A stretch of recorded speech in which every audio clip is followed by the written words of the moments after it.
Hey, welcome back to DieCash Cars. So today, guys, we are going to talk about the top 3 moments as a diecast collector.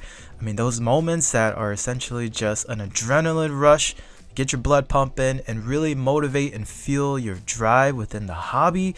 Starting with number 3 on the list, which is when you find new releases hanging on the pegs right for the picking. I had this moment pop up for myself just recently. Walked into my local Walmart, was looking for pretty much any of the new stuff as of late. One in particular was the latest Boulevard set, the one with the Spoon FL Honda Civic Type R, and man, I was so thrilled when I saw this piece hanging on the pegs, and right behind it you got the Porsche 964, the Ford Lightning in this pearl sapphire blue, and then even this piece, not even a hot rod guy, but the Plymouth Savoy in this rat rod rusted out look.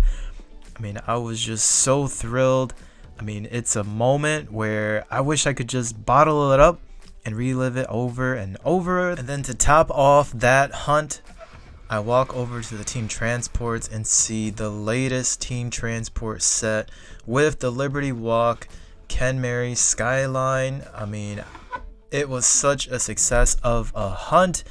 And guys, those are the moments that you live for as a collector, when you can add solid pieces like this into your collection, the latest and greatest, and even better, picking them up at retail, knowing you don't have to scrounge around for them on the secondary market. But man, back to this Liberty Walk Team Transport Nissan Skyline, the 2000 GTR, the retool, this time in full premium, because we have seen this in a mainline, we've seen it recolored even this year. In 2024 we saw it in a gray, but I love the fact that they went back to the original color, the baby blue, the cotton candy blue Liberty Walk Ken Mary, because that's how the car looks like in real life, and then a matching transporter on top of that. And a little bonus moment that I feel really just comes full circle as a car enthusiast as well as a diecast collector is that I have the article stemming all the way back from 2015, May of 2015, with the full review of Wataru Kato's Liberty Walk Ken Mary. And back in the day, guys, I mean, this was almost seen as an abomination. But you know, the oddest thing is when I first saw this Skyline, which was really making a lot of headways in automotive news at the time, I actually really liked it. I just thought it was so unique, and honestly, it was this car, Kato's favorite personal car, that really shaped Liberty Walk to where it is today. And it's just so awesome, again, that full circle, something that I admired so long ago, made it up the ranks within the diecast world. Not just Hot Wheels, but a lot of different brands are now making Liberty Walk cars, and you can walk into Walmart and buy a Liberty Walk Ken Mary nowadays. I mean, that whole connection, honestly, guys, just drives the hobby, at least for me. And the second best moment as a diecast collector is when you can find some chase pieces. And I know Super Treasure Hunts from Hot Wheels are definitely at the top of a lot of collectors' lists. I fortunately have been able to find quite a few Super Treasure Hunts this year. I think I'm at right around 24, 25 supers.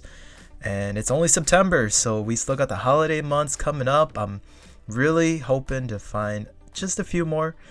But man, there is nothing like finding the latest chase piece or Super Treasure Hunt.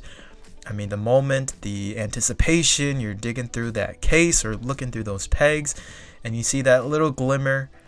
I mean, that little spark of spectra flame just catches your eye, and the light just reflects off of it. Typically, I mean, if you're digging through the cases, it's the tail end of the car.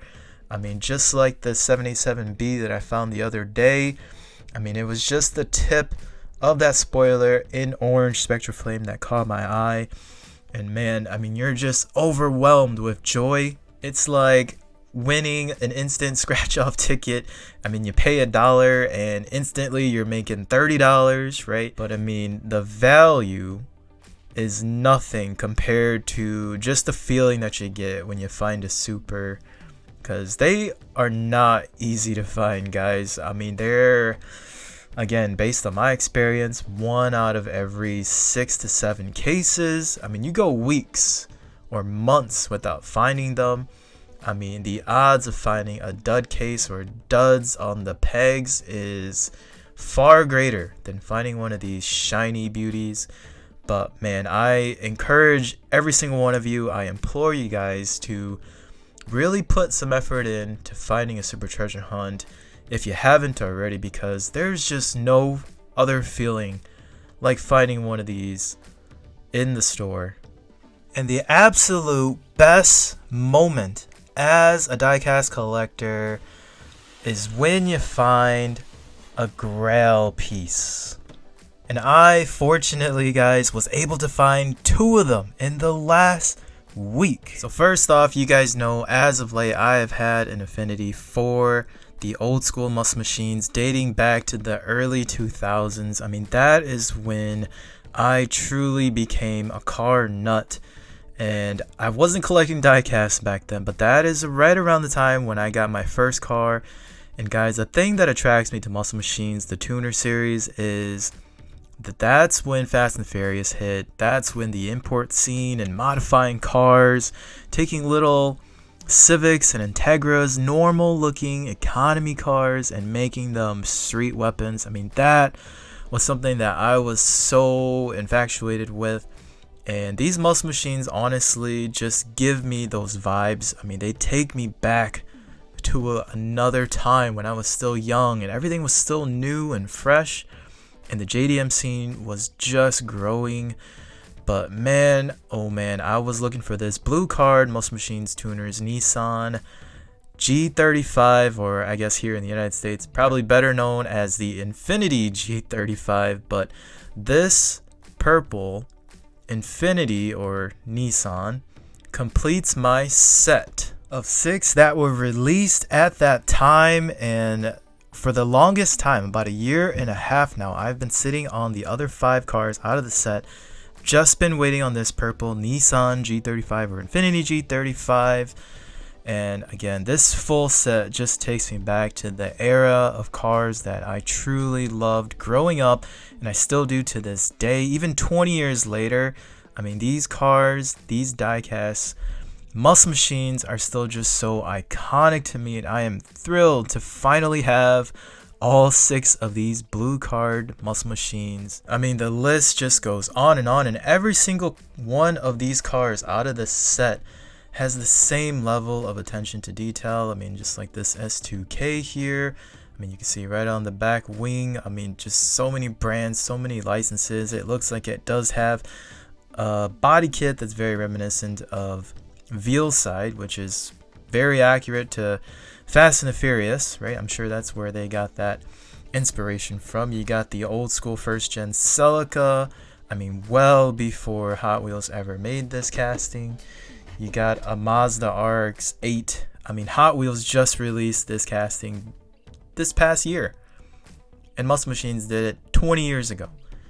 Acura NSX with tribal livery. I mean, the Mitsubishi, the Evo 7, and DieCash Green, which I've talked about on this channel before. But yeah, I mean, to complete a set like this is a major milestone within my collection, and it means so much to me, and that is why it's an ultimate Grail completion for me. And the second Grail that I added into collection this past week was this golden 98 Toyota Supra. I have been looking high and low for this piece for almost 2 years now. Finally found it, brand new in box, and yes, you can see the price tag right there, which is right around what I paid for it, and I don't regret it one bit, guys, because again, I've been looking for this thing for so long. And again, that's one thing I preach on this channel, guys. You buy, sell, trade, so that when the Grail pieces like this pop up, you're not scared to pull the trigger. I mean, I've done pretty well in the investment side of diecast collecting, to where when a holy Grail like this pops up, I mean, a $500 price tag does not faze me, guys. But again, going back to why it's a Grail piece of mine, well, you guys have probably seen on my channel if you guys have followed me before, but I already have the dark blue version of this Toyota Supra in box, and I've reviewed this one in good detail already, but I needed the gold colorway to go along with it, and yeah, this was the preferred color that I wanted to add to my collection. I mean, it is absolutely gorgeous. I mean, it puts the Golden Nugget EK9 to shame. And seeing as how this Grail is never leaving my collection ever again, even at the price tag that I paid for this thing, I mean, I had to open it. That's the only way that you will ever get to appreciate and experience these Grail pieces. And guys, just look at this paint. Surreal. It just looks so good, guys. Oh, it does not do it justice. I mean, this is an ultimate Grail of mine. I am not surprised if this was one of the last ones that was still sitting in its box, and you better believe I'm gonna take a lot of care of this thing and keep it in the mint out of box condition. But wow, I am stunned. I mean, this color looks great. I'm definitely gonna have to do a little photo shoot session with this later. I mean, just soak in that Grail piece. I mean, aside from the color, fully opening model, full die cast. I mean, detailed interior. You got the 2JZ all chromed out in the engine bay, and then again with muscle machines, as I noted with the 164s. I mean, no shortage of real license aftermarket brand logos. Yeah, I've said it before and I'll say it again. Most machines, the old school versions, they do not make diecast like this anymore, and we probably will never see this era of diecast ever again. I mean, super sad, but it's just more fuel to get out there and find Grail pieces such as this. But that's what I got for you guys today. Hopefully you guys are experiencing these moments that make diecast collecting so worth it. Let me know what your highlights have been as of late. Like and subscribe, and I'll see you guys next time on DieCash Cars.